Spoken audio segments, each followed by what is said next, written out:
Shri Krishna.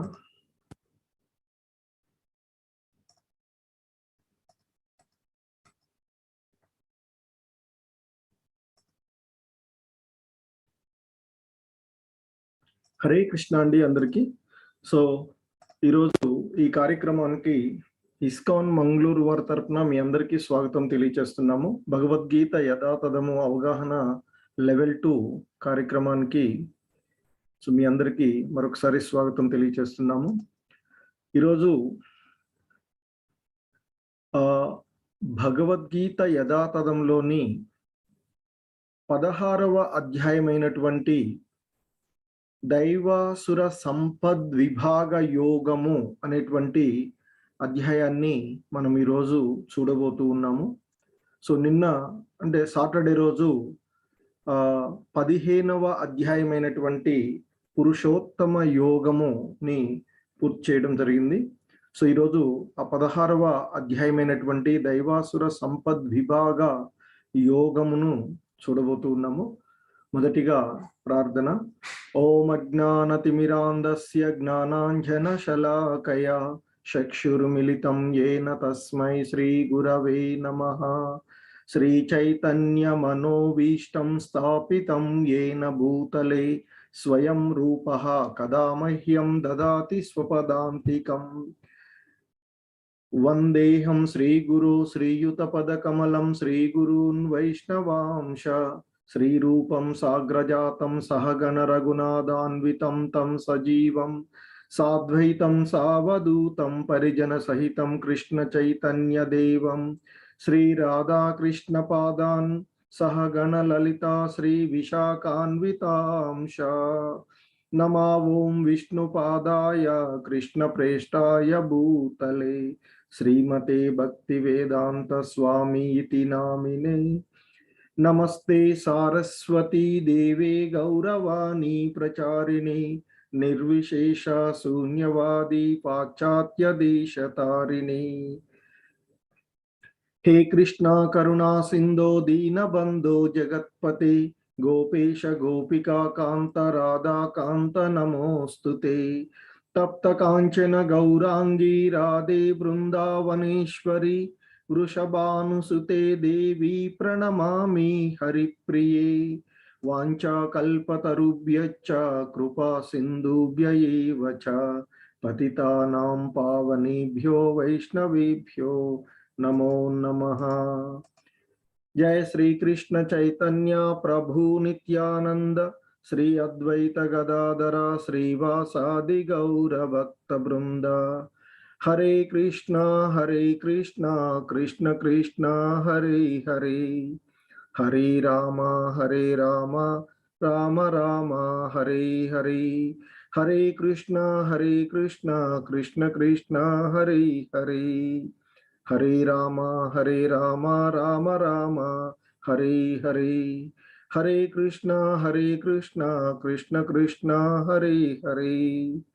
Hare Rama Rama Rama Hare Hare.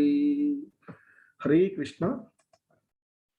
So ఈ 16వ అధ్యాయంలో మనము ఆ దైవీ గుణములు ఆసురీ గుణములు వాటి అంటే జీవులలో ఉండేటువంటి దైవీ లక్షణాలు అలాగే ఆసురీ లక్షణాలు అనేటువంటి ఈ 2 రకాలైనటువంటి లక్షణాలు ఏ విధంగా ఉంటాయి, ఆ గుణాలలో ఉండేటువంటి వారు ఏ విధంగా ప్రవర్తిస్తారు అనేటువంటి అంశాలని ఈ రోజు ఈ అధ్యాయంలో మనము చూడబోవడం జరుగుతుంది.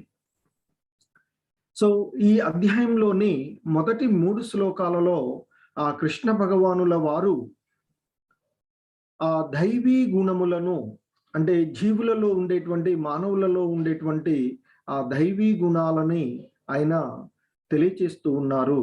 సో ఈ మొదటి శ్లోకము ఈ శ్లోకంలో ఆయన ఈ విధంగా చెప్తున్నారు. శ్రీ భగవాను వాచ అభయం సత్వ సంశుద్ధి జ్ఞాన యోగ వ్యవస్థితి దానం దమచ్చ యజ్ఞచ్చ స్వాధ్యాయ స్తప ఆర్జవం. సో శ్రీకృష్ణ భగవానుల వారు ఈ విధంగా పలుకుతూ ఉన్నారు. నిర్భయత్వము, చిత్తశుద్ధి, ఆధ్యాత్మిక జ్ఞాన సాధన, దానము, మనోనిగ్రహము, యజ్ఞాచరణము, వేద పఠనము, తపస్సు, సరళ స్వభావము ఇంకా చెప్తూ ఉన్నారు ఆయన. అహింసా సత్యమక్రోధ త్యాగ శాంతిరపైషునం దయాభూతేష్వలోలుప్త్వం మార్దవం హ్రీరచాపలం. అహింస, సత్యము, కోపము లేకపోవడము, త్యాగము, శాంతి, చాడీలు చెప్పకపోవడము, సకల జీవుల పట్ల దయ, లోభ రాహిత్యము, మృదుత్వము, లోక విరుద్ధమైన మరియు శాస్త్ర విరుద్ధమైన కర్మాచరణ యందు సిగ్గు, దృఢ నిశ్చయము ఇంకా చెప్తూ ఉన్నారు. తేజ క్షమ ధృతి చౌచం అద్రోహు నాతిమానిత భవంతి సంపదం దైవీం అభిజాతస్య భారత. తేజము, ఓర్పు, ధైర్యము, శుచిత్వము, ద్రోహం చేయకపోవడము, గౌరవాంఛ లేకపోవడము అనే ఈ దివ్య గుణాలు దైవీ స్వభావములు కలిగినటువంటి వారి లక్షణాలు అర్జున అని చెప్తూ ఉన్నారు కృష్ణ భగవానుల వారు.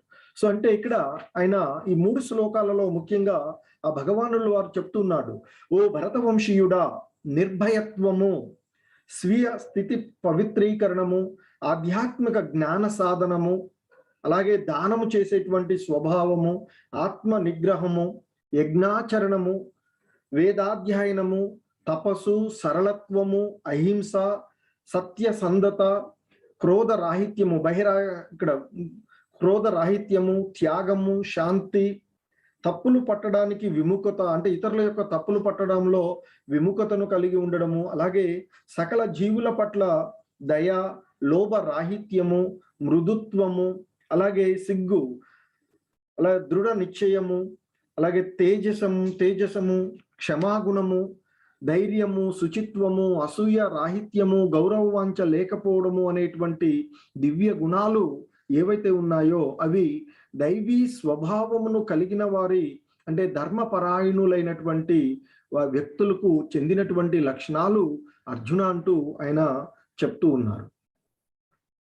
సో మనం ఇంతకుముందు చూసినటువంటి ఆ 15వ అధ్యాయం మొదట్లో కృష్ణ భగవానులు వారు చెప్తున్నాడు, ఈ భౌతిక జగత్ అనేటువంటిది ఒక అశుద్ధ వృక్షంగా వివరించబడింది.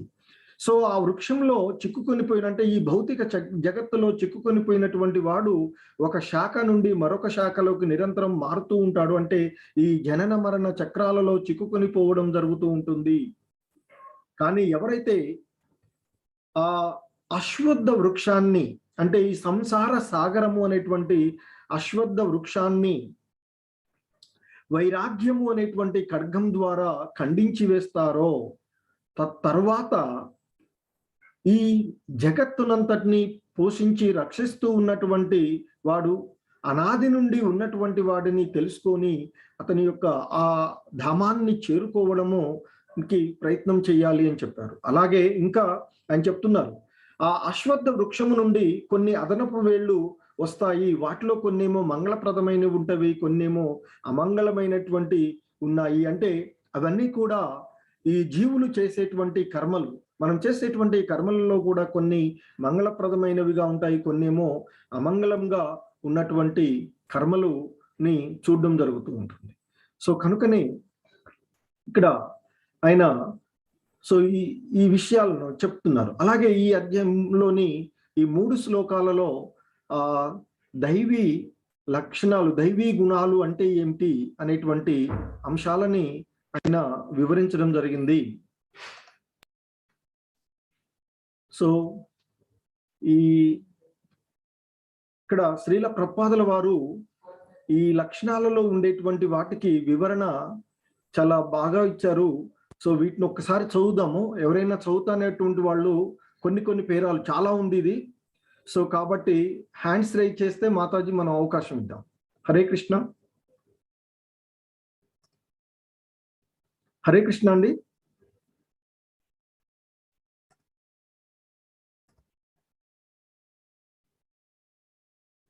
ఓకే, రజనీ మాతాజీ, హరే కృష్ణ. హరే కృష్ణ ప్రభుజీ. మాత చదవమంటారా ప్రభుజీ? భాష్యం దగ్గర నుండి ఇక్కడ పంచదశాధ్యాయపు ఆరంభమున ఈ భౌతిక జగత్తు యొక్క అశ్వత్థ వృక్షము వివరింపబడినది. ఆ వృక్షము నుండి వచ్చు అదనపు వ్రేళ్లు శుభాశుభములుగా తెలియబడు జీవుల కర్మలతో పోల్చబడినవి. నవమాధ్యాయమున కూడా దైవీ స్వభావము కలిగిన దేవతల గూర్చియు అసుర స్వభావము కలిగిన అసురుల గూర్చియు వర్ణింపబడినది. ఇక ఇప్పుడు వైదిక కర్మలను అనుసరించి సాత్విక కర్మలు ముక్తి పదమున పురోగమించుటకు దోహదములుగా పరిగణింపబడును. అట్టి కర్మలు దైవీ ప్రకృతి లేక దైవ స్వభావమును కలిగినవని తెలియబడుచున్నవి. దైవీ ప్రకృతి యందు నెలకొనిన వారు ముక్తి మార్గమున నిశ్చయముగా పురోగతిని సాధింపగలరు. అట్లుగాక రజస్తమో గుణములందు వర్తించు వారికి ముక్తి నందు అవకాశమే లభింపదు. వారు ఈ భౌతిక ప్రపంచమున మానవులుగా లేక జంతు జాతులలో జన్మించుటయో లేక ఇంకను నీచమైన జన్మలకు పతనమగుటయో జరుగును. ఈ షోడశాధ్యాయమున భగవానుడు దైవీ ప్రకృతిని మరియు దానికి సంబంధించిన గుణములను, అట్లే అసురీ ప్రకృతిని దానికి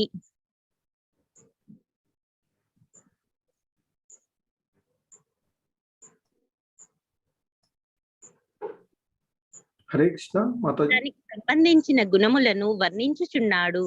ఈ దైవాసుర గుణముల లాభ నష్టములను కూడా భగవానుడు వివరించుచున్నాడు.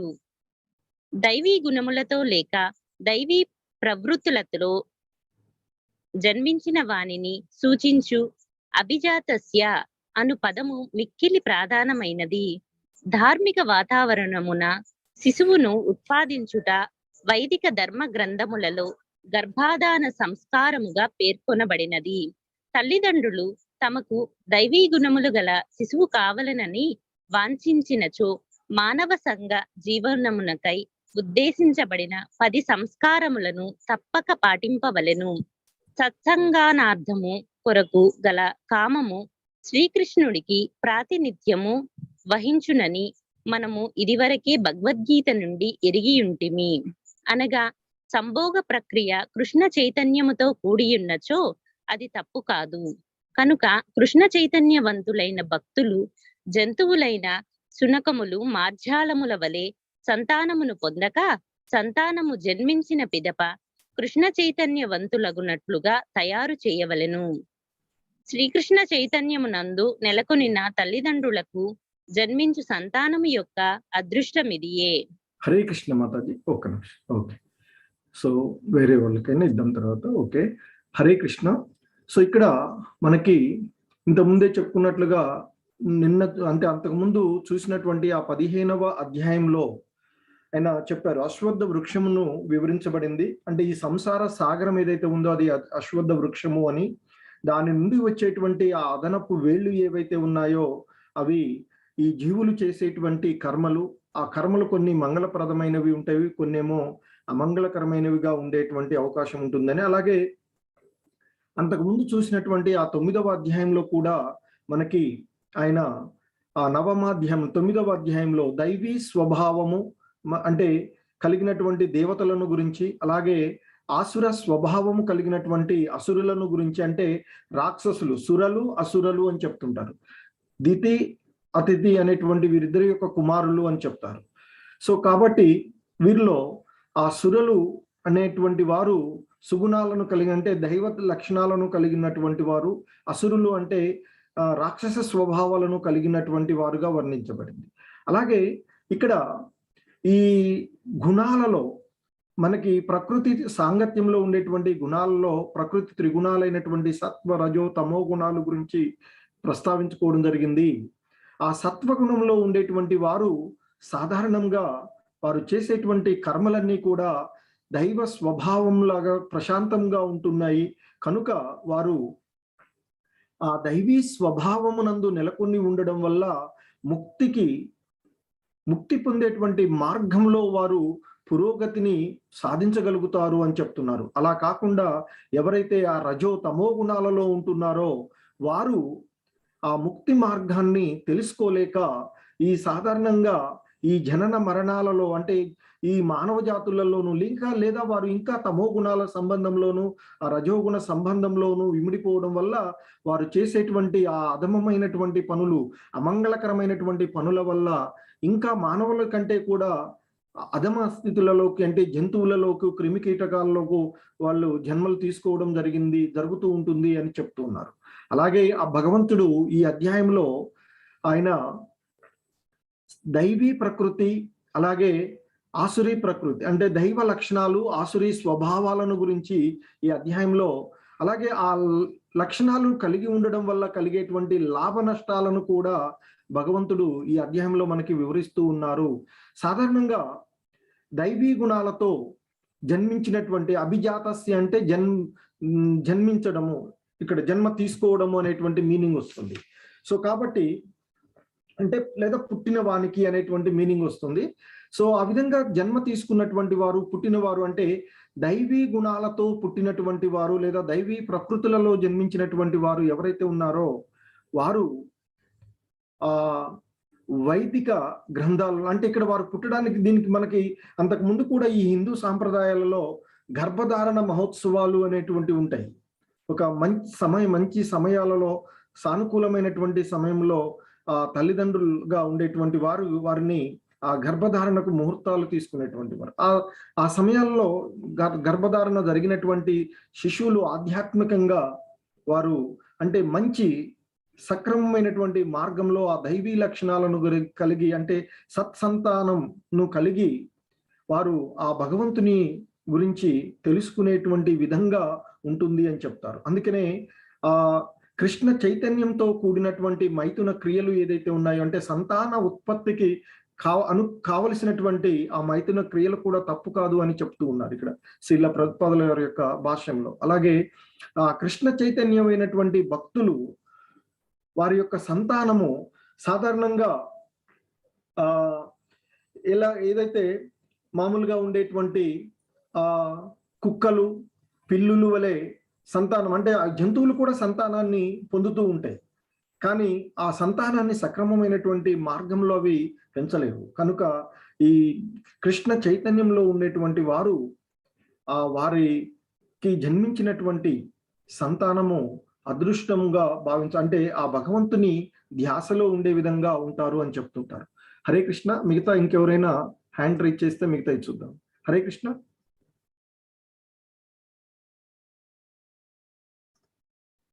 ప్రవీణ్ కుమార్ ప్రభు. ఎక్కడి నుంచి ప్రభుజీ? సో ఇక్కడ నుంచి సంగమున 4 వర్ణములు. సంగము 4 వర్ణములు 4 ఆశ్రమములుగా విభజించు వర్ణాశ్రమ ధర్మ వ్యవస్థ మానవులను జన్మను బట్టి విభజించుటకు ఉద్దేశింపబడలేదు. అట్టి వర్ణాశ్రమ విభజన జ్ఞానమునకు సంబంధించినది. సమాజమును శాంతి సౌభాగ్యములతో విలసిల్లునట్లుగా చేయుటయే దాని ప్రయోజనం. ఇక్కడ తెలుపబడిన గుణ లక్షణములు మానవుడు ఆధ్యాత్మిక అవగాహనమునందు ప్రగతి సాధించుటకును భౌతిక జగత్తు నుండి విముక్తి నొందుటకును ఉద్దేశింపబడిన దైవ లక్షణములుగా వర్ణింపబడినవి. వర్ణాశ్రమ వ్యవస్థ యందు సన్యాసాశ్రమమునందున్న వ్యక్తి అన్ని వర్ణముకులను ఆశ్రములకును అధిపతిగా లేదా ఆధ్యాత్మికాచార్యునిగా పరిగణింపబడును. సమాజమునందలి 4 వర్ణముల వారికి అనగా క్షత్రియ, వైశ్య, శూద్రులకు బ్రాహ్మణుడు గురువుగా పరిగణింపబడును. వర్ణాశ్రమ వ్యవస్థ యందు అత్యున్నతుడైన సన్యాసి బ్రాహ్మణుడికి కూడా ఆధ్యాత్మికాచార్యునిగా పరిగణింపబడును. అట్టి సన్యాసికి ఉండవలసిన మొట్టమొదటి అర్హత భయరాహిత్యం అంటే అభయం. సన్యాసికి అయిన వాడు ఎటువంటి సహాయము లేకుండా లేదా సహాయము గలదనడి హామీ లేకుండా ఒంటరిగా జీవించవలసి వచ్చటయే అందుకు కారణం. అతడు కేవలం దేవాది దేవుని అనుగ్రహంపై ఆధారపడి జీవింపవలెను. ఎవరైనను బంధములన్నింటినీ త్రెంచుకొనిచో నన్నెవరు రక్షింతురు అని భావించినచో అట్టివారు సన్యాస జీవితమును స్వీకరింపరాదు. దేవాది దేవుడైన శ్రీకృష్ణుడు పరమాత్మ రూపమును అందరి హృదయములందు నెలకొని ఉన్నాడని సర్వమును అతడు వీక్షించుచున్నాడనియు ఎవరనేది చేయదలుచుతున్నారో సమస్తమును అతడు ఎరుగననియు ప్రతి ఒక్కరూ ఎరుగవలను. శ్రీకృష్ణుడు పరమాత్మ రూపమున తనను శరణొందిన జీవిని తప్పక రక్షించుకుని ప్రతి ఒక్కరూ దృఢమైన విశ్వాసమును కలిగి ఉండవలను. నేనెప్పుడు ఒంటరిగా నుండును.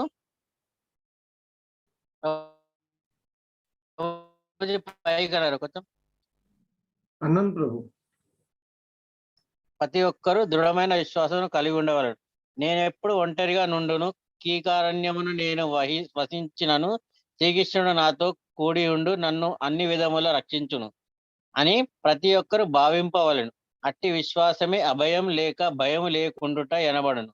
అట్టి భయరాహిత్యమును మానసిక స్థితి అనున్నది సన్యాసాశ్రమం అందున్న వానికి అత్యంత అవసరం. హరే కృష్ణ ప్రభు. సో ఇక్కడ హరే కృష్ణ ప్రభు. ఓకే ప్రభు. సో సంఘము 4 వర్ణాలుగాను 4 ఆశ్రమములుగాను విభజించబడిని అని చెప్తున్నారు. అంటే ఇక్కడ వర్ణములు అనేటువంటివి, సో ఇక్కడ మనకేంటంటే బ్రాహ్మణులుగాను, తర్వాత క్షత్రియులు, వైశ్యులు, శూద్రులు, అలాగే ఆశ్రమములు అనేటువంటివి సన్యాసాశ్రమము, గృహస్థము, వనపస్త్రాశ్రమము, అలాగే బ్రహ్మచారి, ఇవి ఈ విధంగా ఉండేటువంటి వీటిలో. అయితే ఇక్కడ మనకి ఈ వర్ణాశ్రమ వ్యవస్థ యందు సన్యాసాశ్రమము నందు ఉన్నటువంటి వ్యక్తి ఎవరైతే ఉన్నారంటే సన్యాసాశ్రమాన్ని స్వీకరించినటువంటి వాడు అన్ని ఆశ్రమాలకు కూడా అధిపతిగా లేదా ఆధ్యాత్మిక ఆచార్యునిగా పిలువబడతారు అని చెప్తారు. సో అంటే ఆ 4 వర్ణాలు ఏవైతే ఉన్నాయో క్షత్రియ, వైశ్య, శూద్రు, బ్రాహ్మణ అందరికీ కూడా అతడు గురువుగా స్వీకరించబడతాడు. అయితే ఇక్కడ ఇక ఆ వర్ణాశ్రమ వ్యవస్థ యందు ఏదైతే ఉందో ఆ వర్ణాశ్రమ వ్యవస్థ యందు బ్రాహ్మణుడికి, సో ఉండేటువంటి ఆ బ్రాహ్మణునికి కూడా ఈ సన్యాసాశ్రమం నందు సన్యాసమును స్వీకరించినటువంటి వాడు ఆధ్యాత్మిక ఆచార్యుడిగా పరిగణించబడతారు అని చెప్తున్నారు. సో అట్టి సన్యాసికి ఉండవలసినటువంటి అర్హత అనేటువంటిది అభయం, అంటే భయం లేకుండా ఉండేటువంటి వాడు. సో అందుకే అతను అంటే నేను అన్ని త్యజించి ఉన్నట్లయితే నన్ను ఎవరు కాపాడతారు, ఇలాంటి భావన లేకుండా కృష్ణుడు ఉన్నాడు, నేను ఎప్పుడు ఒంటరి వాడిని కాదు, ఆ భగవంతుడే నాకు రక్షణగా ఉన్నాడు అనేటువంటి విశ్వాసంతో ఉండేటువంటి వారు, అంటే భయం లేకుండా ఉండడానికి అవకాశం అవుతుంది. అట్టి బహిరాత్యం ఏదైతే ఉందో అది మానసిక స్థితి ఎనున్నది ఆ సన్యాస ఆశ్రమం ఉన్నటువంటి ఉన్నందు వారికి అత్యంత అవసరము అని ఇక్కడ శ్రీల ప్రభుపాదుల వారు చెప్తూ ఉన్నారు. హరే కృష్ణ. ఇంకా వేరే వాళ్ళు హరే కృష్ణ ఇంకా చదువుతారండి? హరే కృష్ణ. లావణ్య మాత చదవండి.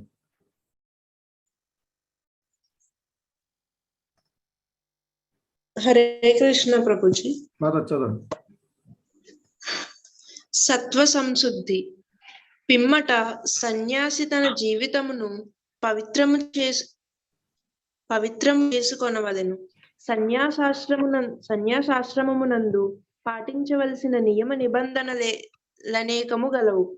సన్యాసికి స్త్రీలతో ఎట్టి సన్నిహిత సంబంధమును కలిగి ఉండరాదను నియమమును అన్నిటిలోకి మిక్కిలి ప్రధానమైనది.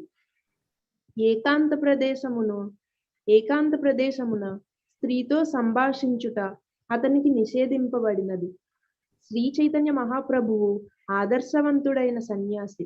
అతడు జగన్నాథ పూరీ క్షేత్రమునందు నివసించుచున్నప్పుడు భక్తులైన స్త్రీలు ప్రణామములు అర్పించ కొరకు కూడా అతని సమీపమునకైనను వచ్చేది వారు కాదు. దూరము నుండియే ప్రణామములు అర్పింపవలనని వారు ఆదేశింపబడి వారు. ఇది స్త్రీ జాతిపై అతనికి ద్వేషము కలగనుటకు చిహ్నము కాదు. సన్యాసి అయిన వాడు స్త్రీతో సన్నిహిత సంబంధమును కలిగి ఉండకూడదనడి నియమమును విధించుటయే దాని ఉద్దేశ్యము. మానవుడు తమ జీవితమును పవిత్రీకరించుకొనుటకు వర్ణాశ్రమ ధర్మములను అనుసరించి తీరవలెను. స్త్రీలతో సన్నిహిత సంబంధములు మరియు ఇంద్రియ తృప్తి కొరకై ధనము కూడబెట్టుట వంటి సన్యాసిని నిషేధములు పైన తెలిపినట్లు శ్రీ చైతన్య మహాప్రభువు ఆదర్శ సన్యాసి అయినందున అతడు స్త్రీల విషయమున కఠిన నియమములను పాటించనని వారి జీవితము నుండి మనకు తెలియచేయుచున్నది. మహాప్రభువు పతిత జీవులందరినీ ఉద్ధరింపగల దేవాది దేవుని పరమ ఔదార్య అవతారముగా పరిగణింపబడిన వారు సన్యాసాశ్రమున స్త్రీ సాంగత్యమునకు సంబంధించిన నియమ నిబంధనలను ఖచ్చితముగా పాటించిరి. మహాప్రభువు యొక్క అంతరంగిక సహచరులలో ఒకరైన చోటా హరిదాసు ఒకప్పుడు ఒక యువతి వంక మోహ దృష్టితో చూచుటచే వారు వెంట అతనిని తన అంతరంగిక సహచర బృందము నుండి బహిష్కరించిరి. సన్యాసి లేదా భౌతిక ప్రకృతి బంధముల నుండి విముక్తిని వాంఛించు వానికి ఆధ్యాత్మిక ప్రవృత్తికి తనను ఉద్ధరించుకొని భగవద్ధామమును చేరుటకు యత్నించు మానవునికి కాంత కనకములపై దృష్టి తగదు. వాటిని అనుభవించుటయే కాదు, అటువంటి దృష్టి కూడా నిషేధింపబడినది. అట్టి భావన కలిగిన వాడు ధర్మరహితమైనట్టి కోరికలకు బలి అగుటకు మునుపే ఆత్మహత్యను చేసుకొనట మేలు అని ఆయన పలికిరి. ఇవియే జీవితము పవిత్రీకరించుకొను విధానములు. హరే కృష్ణ మాత. ఇక్కడ ఏంటంటే సన్యాసి యొక్క లక్షణాలు ఎలా ఉండాలి అనేటువంటి దాంట్లో చైతన్య మహాప్రభువులను ఆదర్శవంతమైనటువంటి సన్యాసిగా చెప్పడం జరుగుతుంది. హరే కృష్ణ మాతాజీ. నెక్స్ట్ కంటిన్యూ చేయండి. ఇది కూడా హరే కృష్ణ.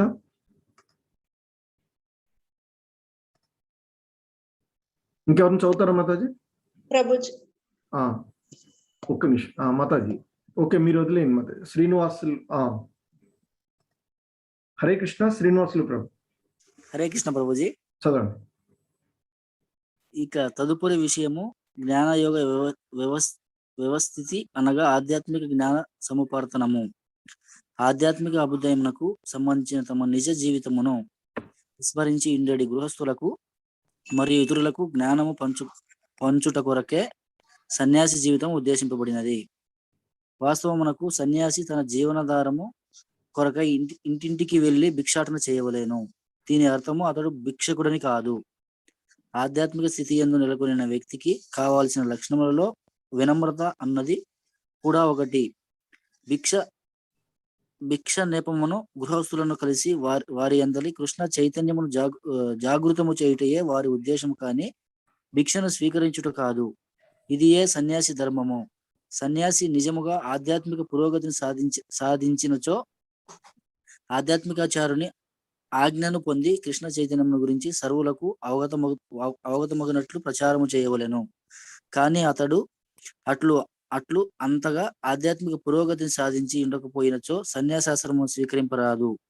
ఒకవేళ తగినంత జ్ఞానము లేకుండా మానవుడు సన్యాస జీవితమును అంగీకరించినచో జ్ఞానము ప్రార్థన కొరకై అతడు ప్రామాణికుడైన ఆధ్యాత్మికాచార్యం నుండి శ్రవణము చేయుట యందు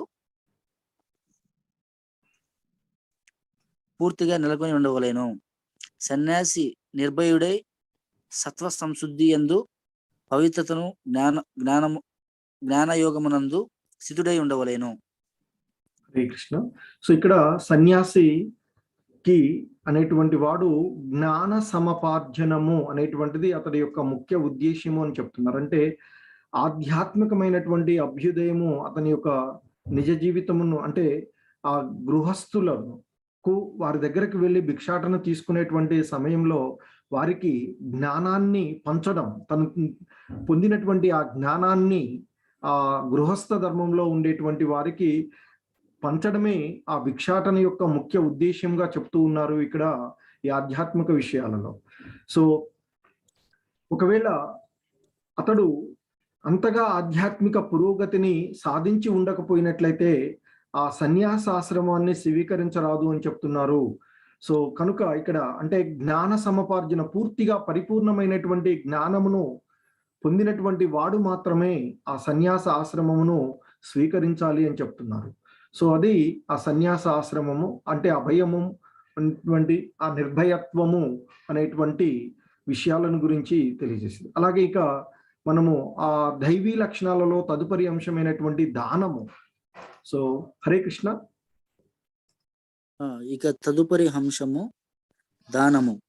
ఇది గృహస్థుల కొరకై ఉద్దేశింపబడినది. గృహస్థులు ధర్మ మార్గమున జీవనాధారము కొరకై ధనమును సంపాదించుచు వచ్చిన రాబడిలో సగము కృష్ణ చైతన్యమును ప్రపంచమంతటా ప్రచారము చేయుటకు వినియోగింపబడేను. ఈ విధంగా అట్టి కార్యములందు నెలకొనిన సంఘములకు గృహస్థులు దానము చేయవలెను. దానం ఎప్పుడును సరైన వానికే అనగా పాత్రునికి చేయవలెను.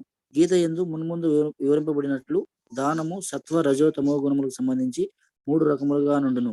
సాత్విక దానమే ధర్మ గ్రంథములందు ఉద్దేశింపబడినది. రజోగుణ తమోగుణ దానములను అవి ఉపదేశించి ఉండలేదు. అట్లు చేసిన దానములు కేవలము ధన వ్యయమగును. కనుకనే కృష్ణ చైతన్యమును ప్రపంచమంతటా ప్రచారము చేయుట కొరకై దానము చేయబడవలను. అది ఏ సాత్విక దానము. హరే కృష్ణ. సో ఇక్కడ నెక్స్ట్ అంశం ఏంటంటే ఆ దైవీ లక్షణాలలో ముఖ్యమైనటువంటిది దానము. సాధారణంగా ఇది దానము అనేటువంటిది గృహస్థులు అంటే తన స్వధర్మాలను నిర్వర్తిస్తూ సంపాదనలను చేసేటువంటి వారు ఎవరైతే ఉన్నారో వారు ఈ దానము అంటే తను సంపాదించినటువంటిది అంటే తను చేసినటువంటి కర్మల ఫలాలంగా భగవంతుడు ఇచ్చినటువంటి ఫలాలు ఏదైతే ఉన్నాయో వాటిని తన కొరకు కొంత, అలాగే సమాజంలో ఉండేటువంటి వారి కొరకు, దీనుల కొరకు కొంత, వీటన్నిటికంటే ముఖ్యంగా ఆ ఆధ్యాత్మిక విషయాలను ప్రచారం చేయడానికి తన సంపాదనలో కొంత భాగాన్ని ఉపయోగించాలి అని చెప్తున్నారు.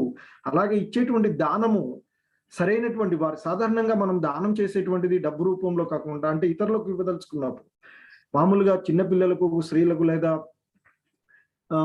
అనాథలుగా ఉండేటువంటి వారికి, లేదా ఆరోగ్యం చెడిపోయినటువంటి వారికి మాత్రమే దానాలు ఇవ్వాలి. అది కూడాను మందుల రూపంలో కానీ ఆహార రూపంలో కానీ ఇవ్వడమే ఉన్నతమైనదని చెప్తారు. ఈ దానం ఎప్పుడు కూడా సత్వగుణం అంటే ఎటువంటి ఫలాలను ఆశించకుండా మనము మన యొక్క గంభీరత్వాన్ని ప్రదర్శించడానికి, డాంబికత్వానికి లేదా ఇష్టం లేకుండా అలా కాకుండా ఏదైతే దానం చేయాలనో అటువంటి దానం మాత్రమే ఫలప్రదమైనది అని చెప్తున్నారు. అటువంటిదే సాత్వికమైనటువంటి దానము అని చెప్తున్నారు. అలాగే మరొక అంశము దైవీ లక్షణాలలో దమము. హరే కృష్ణ.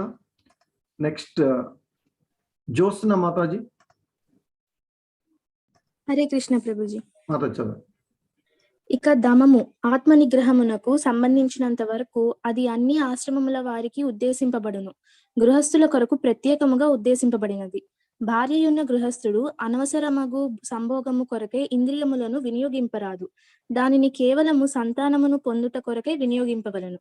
ఈ విషయమున గృహస్థునకు నియమ నిబంధనలు అనేకము గలవు. సంతానమును వాంఛించినచో గృహస్థుడు సంభోగ జీవితమును త్యజింపవలను. నేటి ఆధునిక సమాజమున మానవుడు సంతానపు బాధ్యత నుండి విడివడుటకై గర్భ నిరోధక విధానములతో గాని అంతకంటే అసహ్యకరమైన పద్ధతులతో ద్వారా గాని సంభోగ సుఖమును అనుభవించుచున్నారు. ఇది అసురీ ప్రవృత్తికి సంబంధించినదే కాని దైవ గుణములకు సంబంధించినది కాదు. గృహస్థుడైన వాడు ఆధ్యాత్మిక జీవనమున పురోగతి సాధింపదలచినచో సంభోగ జీవితమును నియంత్రింపవలెను. అతడు కృష్ణ సేవ ప్రయోజనార్థము కానిచో సంతానమును అతడు పొందరాదు. కృష్ణ చైతన్యము గల సంతానమును అతడు పొంద సమర్థుడైనచో మానవుడు 100 కొలది సంతానమును ఉత్పాదింపవచ్చును. కానీ అట్టి సామర్థ్యము లేకుండా అతడు ఇంద్రియ తృప్తి కొరకు మాత్రమే దాంపత్య జీవితమును అనుభవించరాదు. గృహస్థులు ఆచరింపవలసిన మరొక కార్యము యజ్ఞము. యజ్ఞాచరణముల కొరకై అధికమైన ధనము అవసరమగును.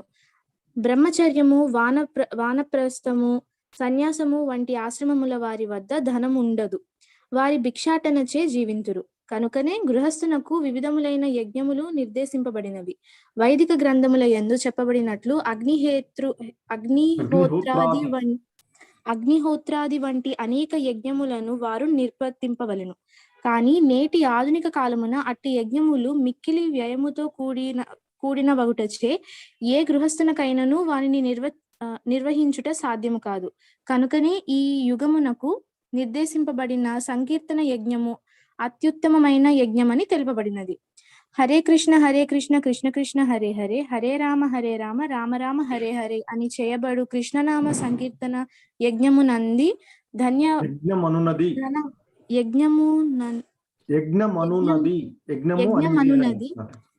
యజ్ఞమనునది ధన వ్యయము లేని అత్యుత్తమ యజ్ఞము. కనుకనే ప్రతి ఒక్కరూ కూడా ఈ యజ్ఞమును అవలంబించి లాభమును పొందవచ్చును. కనుక దానము దమము, ఇంద్రియ నిగ్రహము, యజ్ఞాచరణము, సంకీర్తన యజ్ఞము అను ఈ 3 అంశములు గృహస్థునకు ఉద్దేశింపబడినవి. హరే కృష్ణ. సో ఇక్కడ గృహస్థులకు చెప్పబడినటువంటి, అంటే సాధారణంగా ఈ వర్ణాశ్రమంలో ఉండేటువంటివి బ్రహ్మచార్యము, వనప్రస్థాశ్రమము, సన్యాసము, అలాగే గృహస్థ. సో అంటే మనకు 100 సంవత్సరాలు జీవితం ఉందన్నట్లయితే ఒక 25 సంవత్సరాలు బ్రహ్మచర్యము, ఆ తర్వాత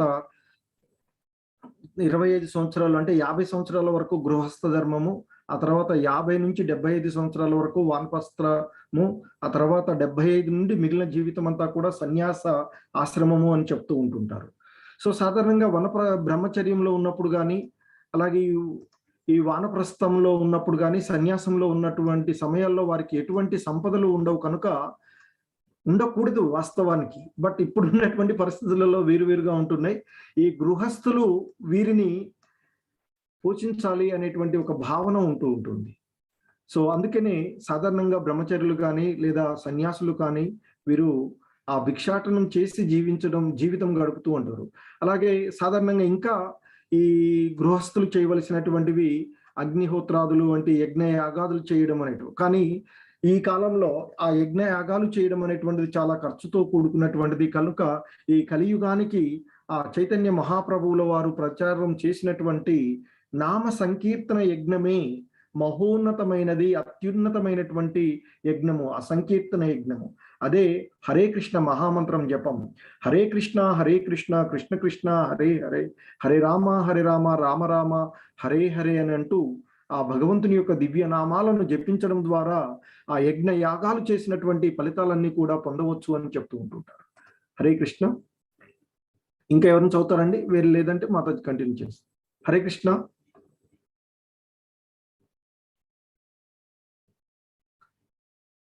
మాతాజీ కంటిన్యూ చేయండి. హరే కృష్ణ ప్రభుజీ. స్వాధ్యాయము లేక వేదాధ్యాయమును బ్రహ్మచర్యాశ్రమమునకు ఉద్దేశింపబడినది. బ్రహ్మచారులు స్త్రీలతో ఎట్టి సంపర్కమును కలిగి ఉండరాదు. వారు బ్రహ్మచర్య జీవితమును పాటించుచు ఆధ్యాత్మిక జ్ఞాన సముపార్జన కొరకు తమ మనస్సును వేదాధ్యయనము నందు నెలకొల్పవలను. అదియే స్వాధ్యాయ అనబడును. తపస్సు అనునది ప్రత్యేకముగా వానప్రస్థాశ్రమమునకు ఉద్దేశింపబడినది. ఎవ్వరునూ జీవితాంతము గృహస్థులుగా ఉండరాదు. వారు బ్రహ్మచర్యము, గృహస్థము, వానప్రస్థము, సన్యాసము అనేది 4 ఆశ్రమములు కలవని గుర్తుంచుకొనవలెను. గృహస్థాశ్రమము పిమ్మట వానప్రస్థాశ్రమమును అతడు స్వీకరించవలెను. మానవుడు 100 సంవత్సరములు జీవించినచో అందులో 25 సంవత్సరములు బ్రహ్మచర్యమునందు, 25 సంవత్సరములు గృహస్థ జీవనమునందు, 25 సంవత్సరములు వానప్రస్థమునందు, మిగిలిన 25 సంవత్సరములు సన్యాస జీవనమునందు గడపవలెను.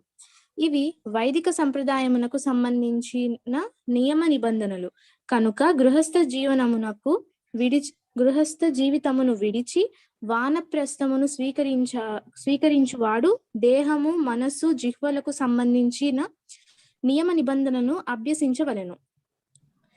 అదే తపస్య. వర్ణాశ్రమ ధర్మములతో కూడిన సాంఘిక వ్యవస్థ ఎంతటయు తపస్సు కొరకే ఉద్దేశింపబడినది.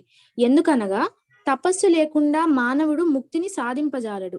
జీవితమునందు తపస్సు అవసరము లేదనియు కేవలము ఊహాగానాలతోనే జీవితము గడిపినను అంతయు చక్కగా కొనసాగునని తెలుపబడే సిద్ధాంతము వైదిక గ్రంథములందు గాని గీత యందు గాని ఉపదేశింపబడలేదు. అట్టి సిద్ధాంతములు కేవలము అధిక సంఖ్యలో అనుచరులను సంపాదింపగోరు కపట ఆధ్యాత్మికవాదుల చేతనే కల్పింపబడినవి. నియమ నిషేధము లుండునచో జనులు ఆకర్షింపబడరు. కనుకనే కేవలము మతము పేర ప్రదర్శనలకు అధిక సంఖ్యలో అనుచరులను కోరువారు శిష్యుల జీవితములకు గాని తమ జీవితములకు గాని నియమములను నిర్దేశింపరు. కానీ అట్టి విధానములు వేద సమ్మతము కాదు. హరే కృష్ణ మాతాజీ. హరే కృష్ణ. వనిజా మాతాజీ ఆర్ లావణ్య మాతాజీ, కానీ ఎవరైనా ఒకరు చదవండి. హరే కృష్ణ చదువుతారా? హరే కృష్ణ.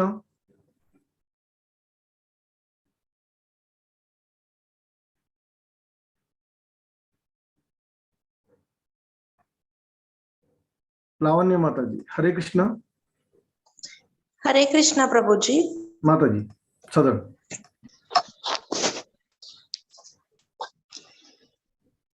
అహింస నుంచి కదా ప్రభుజీ? ఇక్కడ బ్రాహ్మణ లక్షణాలు. ఓకే మాతాజీ.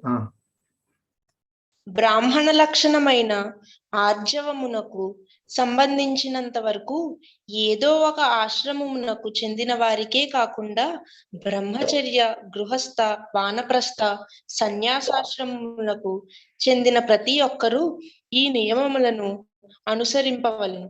ప్రతి ఒక్కరును సరళమును రుజు స్వభావమును కలిగి ఉండవలెను. అహింస అనగా ఏ జీవుని అభ్యుదయ జీవితమును ఆటంకపరచుకుండట, దేహము చంపబడినను ఆత్మ నశింపనందున జిహ్వ తృప్తి కొరకై జంతువులను వధించుటయందు ఎట్టి హాని లేదని ఎవ్వరునూ భావింపరాదు. ధాన్యములు, ఫలములు, పాలు సమృద్ధిగా లభించుచున్న ప్రజలిప్పుడు మాంసభక్షమునకు అలవాటు పడి ఉన్నారు. వాస్తవమునకు జంతువులను చంపనవసరము ఏమాత్రమూ లేదు. ఇది అందరి కొరకై విధింపబడిన నియమము.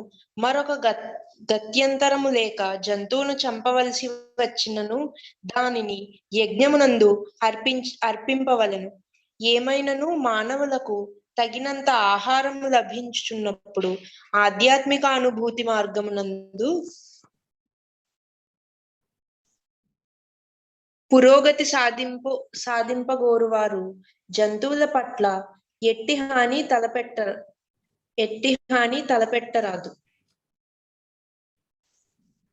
పైన తెలుపబడినట్లు జీవ పరిణామ అభ్యుదయమునకు ఆటంకము కలిగింప రాడనుటయే అహింస.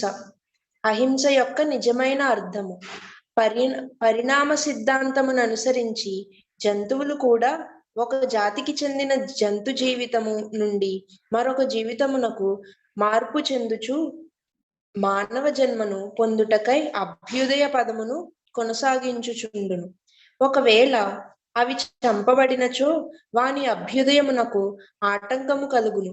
జీవుడు జంతు దేహముల నిర్ణయింపబడినంత కాలము జీవింపకనే చంపబడినచో తిరిగి ఆ నిర్ణీత సమయమును పూర్తి చేయుటకు అదే జంతు జన్మమున ప్రవేశింపవలసి వచ్చును.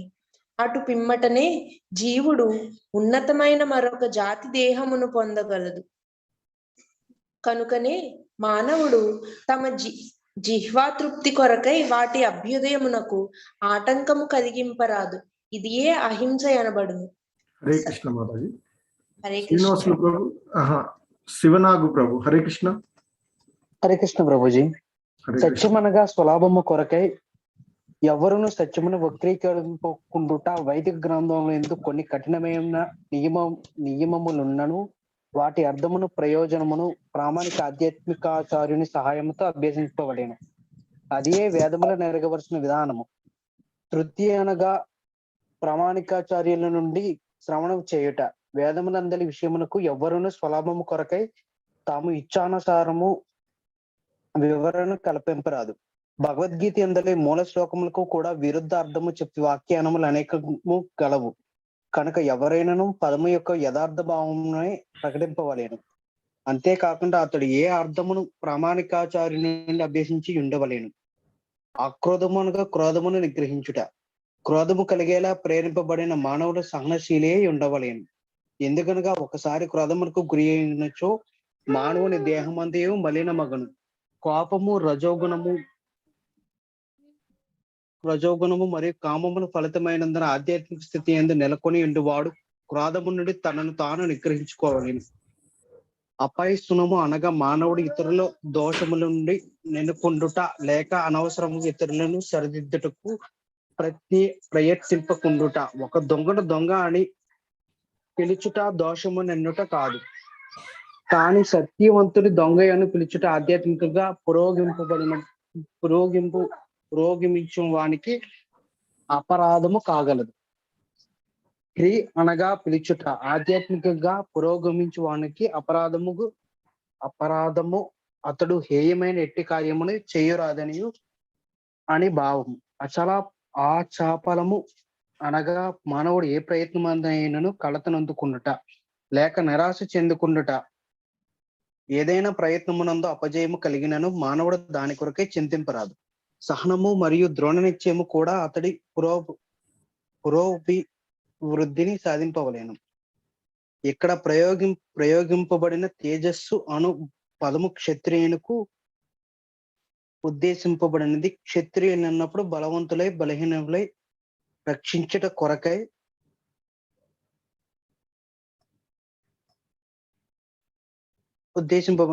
బలవంతులై బలహీనను రక్షించుట హరే కృష్ణ.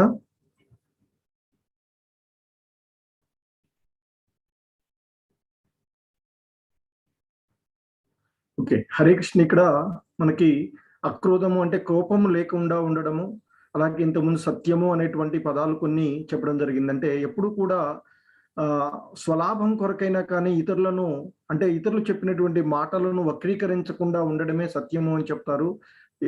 ఎటువంటి విషయాల్లో కూడా కోపాన్ని కలిగి ఉండకుండా ఉండడము, ఆ కోపం కలగడం వల్ల మానవునిలో రజో తమో గుణాలు వస్తాయి, తద్వారా అతడు పతనం అవుతాడు అని చెప్తారు. అలాగే ఆపైశునం అంటే ఇతరుల యొక్క దోషాలను, ఇతరులను మనం చాడీలు చెప్పడం అని అంటాము. ఇతరుల యొక్క దోషాలను ఎన్నకుండా ఉండడం అనేటువంటిది కూడా దైవీ లక్షణాలలో ముఖ్యమైనటువంటి ఒక లక్షణము అని చెప్తూ ఉన్నారు. అలాగే అచాపలము అంటే దృఢమైనటువంటి నిశ్చయం, అంటే ఎటువంటి విషయాలలోనైనా అది మంచి అయినా చెడైనా ఏ విధంగా ఉన్నా కష్టం వచ్చినా మరి సుఖాలున్నా ఏవైనా కానీ ఒక దృఢమైనటువంటి నిశ్చయంతో ఉండాలి అని చెప్తూ ఉంటారు. ఎటువంటి కలతలు చెందకుండా ఉండాలి, నిరాశ చెందకుండా ఉండాలి. అది జయమైన అపజయమైన దేనికోసం చింతించకుండా ఒక దృఢమైనటువంటి నిశ్చయంతో ఉండాలి అని చెప్తారు. అలాగే ఇక్కడ తేజస్సు అంటే ప్రకాశవంతంగా ఉండడం అనేటువంటిది క్షత్రియుల యొక్క లక్షణము. వారు అవసరమైనటువంటి ఇక్కడ తన పరిధిలో ఉండేటువంటి వారందరినీ కూడా రక్షించడం కొరకు వారు ఆ విధంగా ప్రదర్శిస్తూ ఉంటుంటారు అని చెప్తుంటారు. Hare Krishna.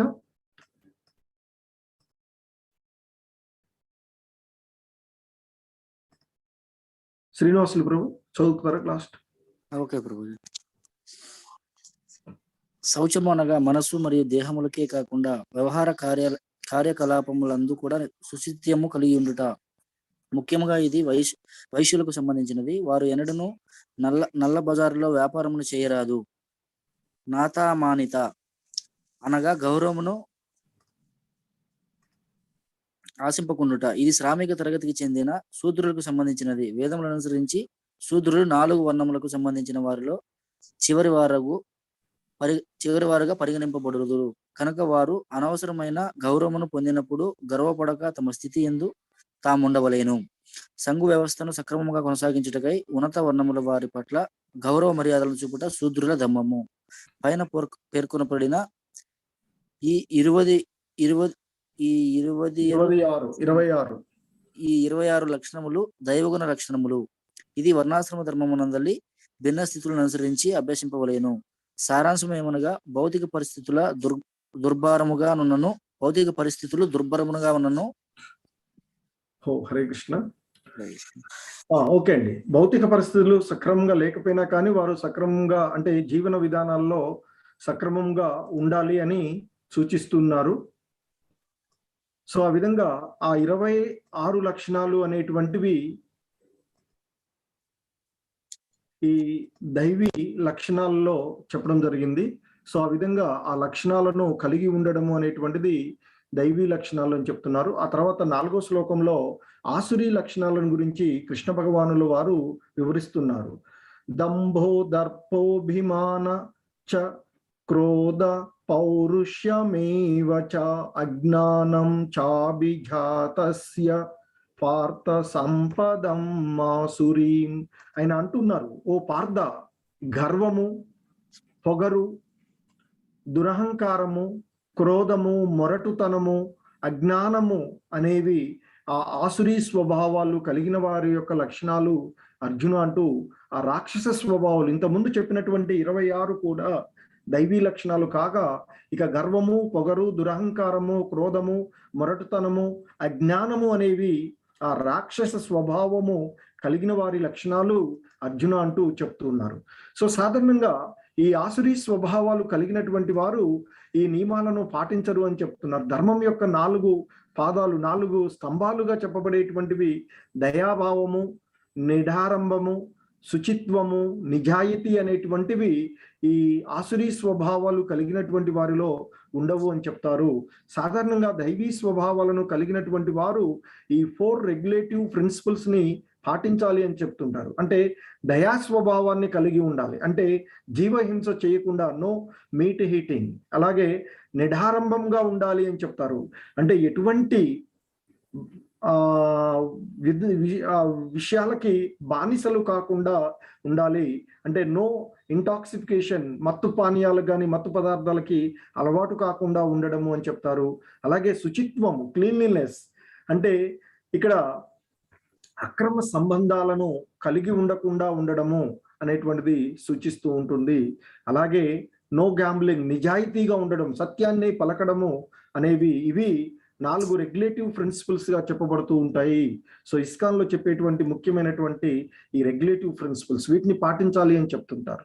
So no meat eating, no intoxication, no illicit relationship and no gambling.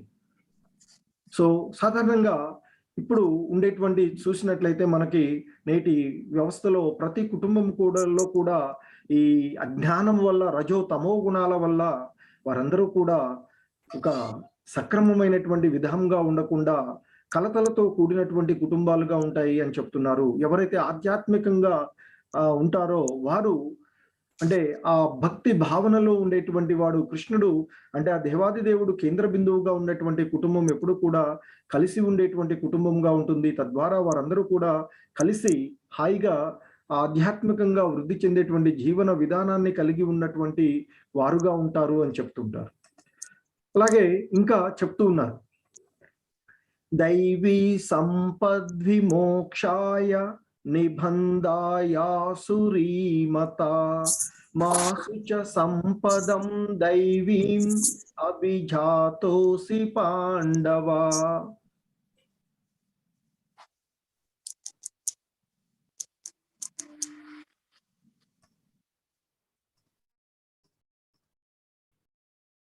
ఈ దైవీ గుణాలు ఏవైతే ఉన్నాయో, ఇంతకుముందు చెప్పినటువంటి ఆ 26 గుణాలు ఏవైతే ఉన్నాయో, ఆ దైవీ గుణాలు మోక్ష దిశగా తీసుకువెళ్తాయి.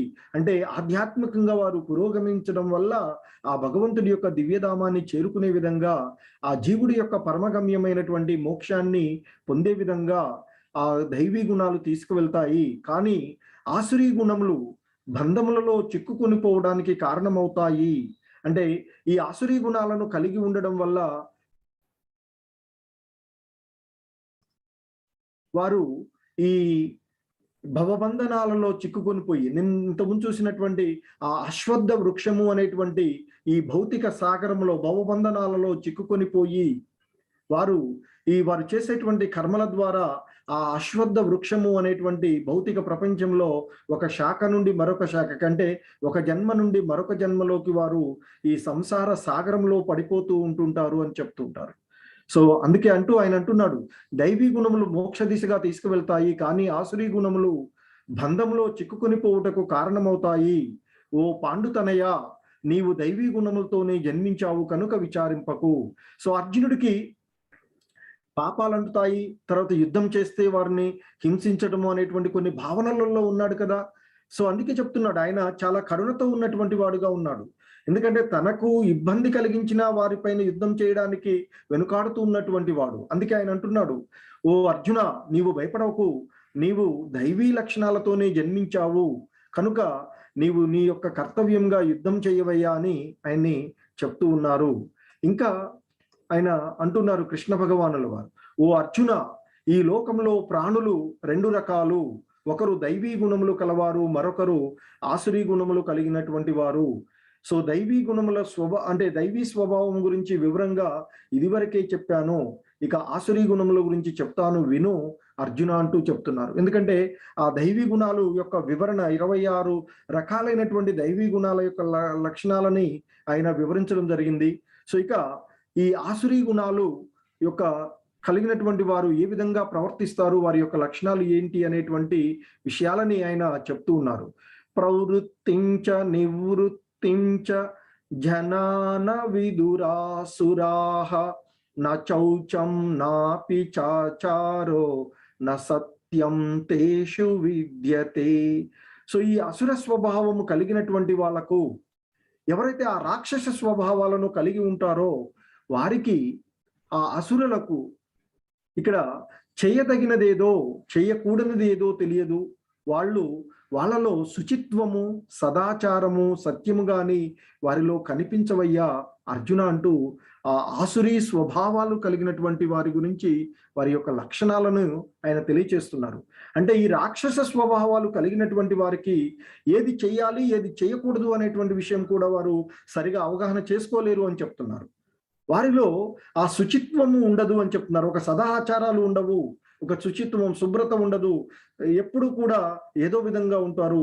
వారు ఎప్పుడు కూడా సత్యాన్ని పలకరు. ఎప్పుడు అనవసరమైనటువంటి అసత్యాలనే పలుకుతూ ఉంటుంటారు అని ఆ ఆసురీ స్వభావాలు కలిగినటువంటి వారి యొక్క లక్షణాలని ఈ శ్లోకంలో ఆయన వివరిస్తున్నారు. ఇంకా ఆ ఆసురీ స్వభావాన్ని కలిగినటువంటి వారు ఏ విధంగా భావిస్తారు అని అంటే ఇక్కడ ఆయన చెప్తూ ఉన్నారు, అసత్యమప్రతిష్టం తే జగదాహురునీశ్వరం అపరస్పర సంభూతం కిమన్యత్ కామహైతుకం. ఈ జగత్ అసత్యమని, ఆధారము అధిపతి లేనిదని వారు అంటారు. మైథున కోరిక వలనే ఇది తయారైందని, కామము తప్ప సృష్టికి మరొక కారణం లేదని వాళ్ళు భావిస్తారు అని చెప్తున్నారు. అంటే ఈ ఆసురీ స్వభావాలు కలిగినటువంటి వారు ఈ జగత్తంతా ఒక అసత్యము, మిథ్య అని, అలాగే దీనికి ఒక ఆధారము అంటూ లేదు, దీనికి ఒక అధిపతి అంటూ ఎవడూ లేడు. సో ఈ జీవులన్నీ కూడా ఈ మైథున క్రియల ద్వారా తయారైనవే, అంటే కోరికలు తప్ప ఇక మరొకటి ఈ సృష్టి కారణం లేదు, మరొక కారణం ఈ సృష్టిలో లేదు అని వాళ్ళు వాదిస్తూ ఉంటుంటారు అని చెప్తున్నారు. సో కానీ వాస్తవానికి ఈ సృష్టి అంతా సర్వము వ్యాపించి ఉన్నటువంటి ఆ దేవదేవుడు, ఆ భగవంతుని యొక్క ఆధీనంలో ఉన్నది. ఈ అన్నిటికీ కూడా అధిపతిగా వీటన్నింటినీ సృష్టించినటువంటి వాడు ఆ భగవంతుడు. కానీ ఈ ఆసురీ స్వభావాలను కలిగినటువంటి వారు ఆ విషయాలను ఎప్పుడు కూడా నమ్మరు, ఆ భగవంతుణ్ణి నమ్మరు, భగవంతునికి సంబంధించినటువంటి విషయాలను వారు ఎప్పుడూ నమ్మరు. సో వారు ఇవన్నీ ఈ భౌతిక ప్రపంచంలో కనిపించే ప్రతిదాన్ని పొందాలి అనేటువంటి భావన తప్ప మరొకటి లేదు అనేటువంటి విధంగా వారు వాదిస్తూ ఉంటుంటారు అని చెప్తున్నారు. ఇంకా చెప్తున్నారు, ఈ విధంగా ఆ తప్పుదారి పట్టినటువంటి జీవాత్మలు ఎవరైతే ఉన్నారో, అంటే ఆ ఆసురులు ఎవరైతే ఉన్నారో, వారి యొక్క అల్ప బుద్ధితో మరియు క్రూర కార్యాలలో వారు పాల్గొనడం ద్వారా ప్రపంచానికి శత్రువులుగా మారి, దృక్పథంలో గట్టిగా ఉండి కీడును కలిగించేవి దారుణమైనటువంటి పనులలో వారు చేస్తూ ఉంటారు. ఈ సమాజానికి, ఈ జీవులకందరికీ కూడా వినాశనకారమైనటువంటి పనులలోనే వారు నిమగ్నమై ఉంటుంటారు తప్ప వారు మంచి ఆధ్యాత్మికమైనటువంటి విషయాల్లో కానీ, ఇతరులకు మంచి కలిగేటువంటి విషయాల్లో వారు ఎప్పుడూ పాల్గొనరు అని చెప్తున్నారు ఈ ఆసురీ స్వభావాలను కలిగినటువంటి వారు. అలాగే ఇంకా చెప్తున్నారు, వారిలో విపరీతమైనటువంటి కామము, అంటే ఆయన చెప్తున్నారు ఇక్కడ కామమాశ్రిత్య దుష్పూరం దంభమానమదాన్వితాః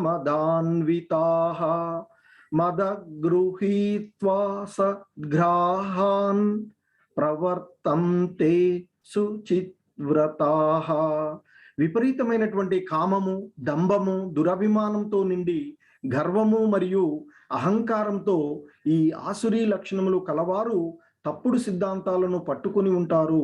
ఈ విధంగా మోహితులైనటువంటి వారు తాత్కాలికమైనటువంటి వాటికి ఆకర్షితమై అపవిత్ర బుద్ధితో హరే కృష్ణ, అపవిత్రమైనటువంటి బుద్ధితో వారు ప్రవర్తిస్తూ ఉంటుంటారు.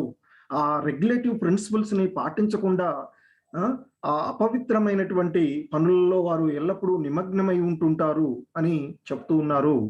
సో మిగిలినవి నెక్స్ట్ క్లాస్ లో చూద్దామండి. హరే కృష్ణ. హరే కృష్ణ మాతాజీ.